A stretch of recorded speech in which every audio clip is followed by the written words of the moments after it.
We all have problems to solve every day, but I want to talk about not your average problem for today's episode. I want to talk about kind of these bigger problems that you face, and these are the kinds of problems that can generate entire businesses. These are the kinds of problems that you stay up late thinking about, and perhaps problems that go unsolved for years on end. We're going to talk about three things, more specifically, three questions that you can ask to help you get unstuck on these kinds of problems. And being unstuck on these kinds of problems doesn't mean that you're going to solve them immediately, but rather that you're going to have a forward momentum, kind of a moment of surge if you ask these questions and then spend time adequately answering these questions. My name is Jonathan Cottrell, and you're listening to Developer Tea. Today is Monday, of course, and it is the first episode in a 3x3 week. If you're not familiar with our 3x3s, in these episodes, we try to bring Developer Tea back to the practical pieces of advice that I can give you to become a better developer. The whole goal of this show is to help you connect to your purpose, and I hope you'll subscribe today so that you don't miss out on Wednesday's episode. We're talking about a more purpose-oriented episode on Wednesday, and we're going to have some practical discussions around that topic more explicitly on Wednesday. But for today, we're talking about getting unstuck on these large problems. And these are problems that don't have a single answer. Very often, these problems are answered by entire companies and entire changes in the market. These are the kinds of problems that are answered by new frameworks or even new languages for developers, and sometimes they're answered by something entirely unrelated to the technology that you're using as well. So obviously, this episode isn't limited to developers in its scope, but I believe that developers often run up against these kinds of big questions, these big kind of systematic things that need to be solved. And we have to start thinking about the questions that we're asking when we're trying to solve these kinds of problems. Okay, so you know that on our 3x3 episodes, we talk about our sponsor for the day before we dive into the three practical things you can take away from this episode. So I want to do that right now. We're talking about Linode today. Linode is an excellent sponsor that we've had on for quite a while on this show, one of the earliest sponsors we've had on Developer Tea. Linode allows you to instantly deploy and manage an SSD server in the Linode cloud. You can get a server running in just seconds with your choice of Linux distribution, resources, and node location. Quite literally, you pick those three things and you launch your Linode. They have a free credit for you for being a Developer Tea listener. This is $20 worth of credit. And with Linode, $20 can actually take you a pretty good distance. More specifically, if you choose their $5 a month plan, of course, that's going to be 4 free months of Linode service.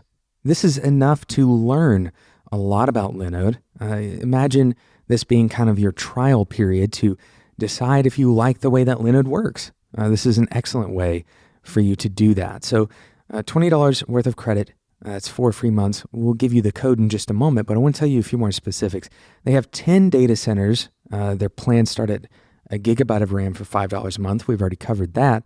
They have high memory plans starting at 16 gigabytes and going up from there. These are massively powerful servers that you can spin up on Linode, again, in just a few minutes. Of course, depending on what kind of problem you're solving, you may want to spin up a bunch of smaller Linode servers, a bunch of these 1 gigabyte servers, for example, and then connect them together. Well, Linode provides tools to do just that. They have something called Node Balancer that allows you to connect your nodes together. There's so many ways that you can use Linode. Of course, we've talked about some of the most important features for developers, which include support and the tools that they provide to allow you to recover from mistakes that you might make. There's tons of things that Linode provides to you as a developer, but I will let you find out more about them. You can find out so much about Linode by heading over to spec.fm/Linode. And again, use the code DeveloperT2018 at checkout. That's all one word, DeveloperT2018 at checkout to get that $20 worth of credit. Thank you again to Linode for sponsoring today's episode of Developer Tea. So it's a 3x3 episode, and in today's episode, we're giving you 3 things that will help you get unstuck on big problems. Unstuck on big problems.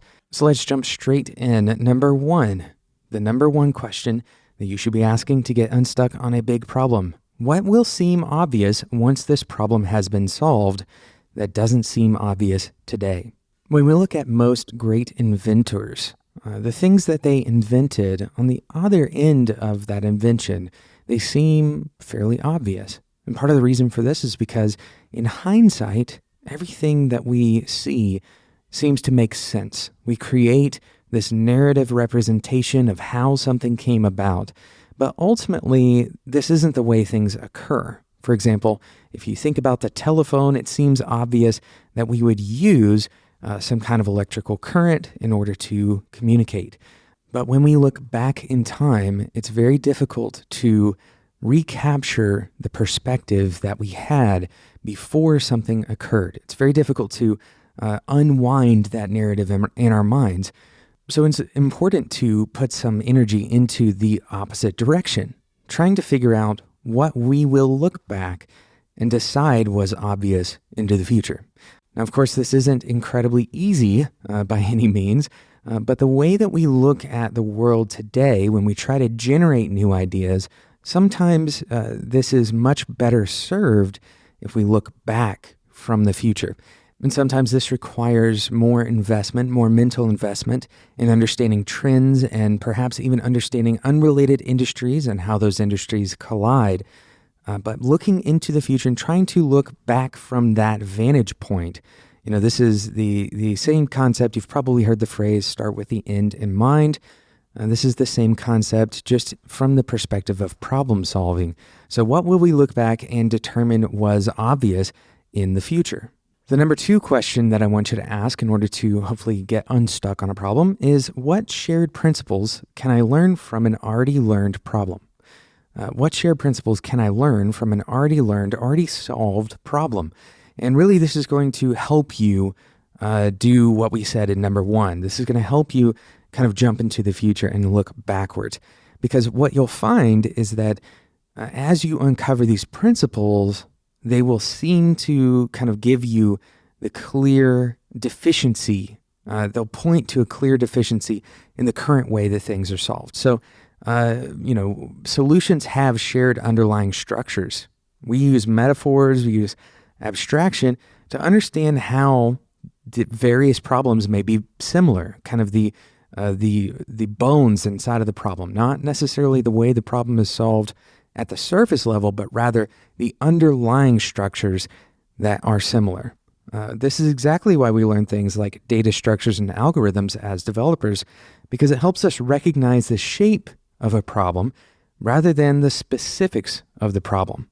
This can also help you choose a way of a particular way that you already understand to solve a problem that you've never seen before, right? So if you've prepared for a technical interview, you've probably done this where you try to recognize, certain types of problems. This is a searching problem, or this is a sorting problem, or a categorization problem. Having these models for the way that we see things, really there's principles that we've learned that apply to all sorting problems. There's principles that we've learned that apply to all categorization problems. So if we can look at problems that have already been solved and try to draw out the principles and then apply them to new problems that we're trying to solve, very often we can take what we've already learned in the past and reuse it to learn and really become more action-oriented into the future.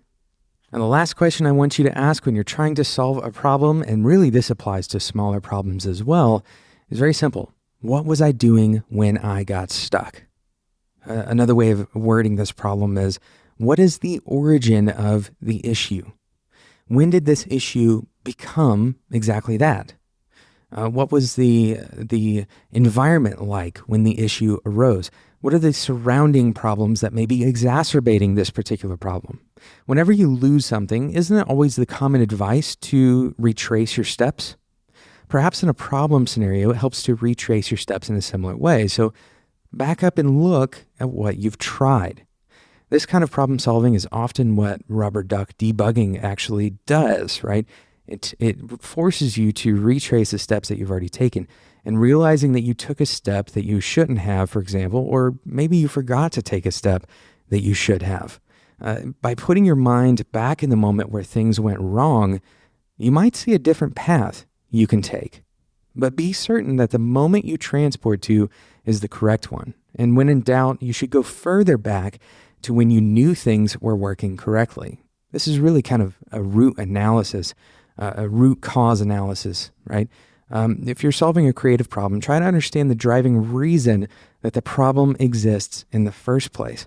This kind of reverse engineering, it can often lead to more novel and valuable solutions that leapfrog rather than baby step in terms of innovation. So it's important to realize the space that your problem exists in, where it came from, and why other things are not solving it. What is wrong with what you've already done? And peel back those solutions, right? Whether it's your solution or society's or culture's solutions that already have been attempted, or even a coworker's solution that's already been attempted. At any scale, if you can peel back and go back to the origin of the problem and rebuild from the base level using principles, right, with the end in mind, this is going to kind of reset that process, and it hopefully will get you unstuck. Thank you so much for listening to today's episode of Developer Tea. Once again, this is the first in a series of 3x3s for this week. We're talking about all kinds of things in these episodes, and I hope that you will subscribe so you don't miss out on the next 3x3 on Wednesday. We'll be talking about ways of uncovering your short-term purpose. What is your short-term purpose? Well, listen on Wednesday and we'll talk about it. Thank you so much for listening to today's episode. Thank you to Linode for sponsoring today's episode. You can get a $20 credit. That's worth 4 months of service on Linode. Head over to spec.fm/Linode and use the code DeveloperT2018 at checkout. Thank you so much for listening. Until next time, enjoy your tea.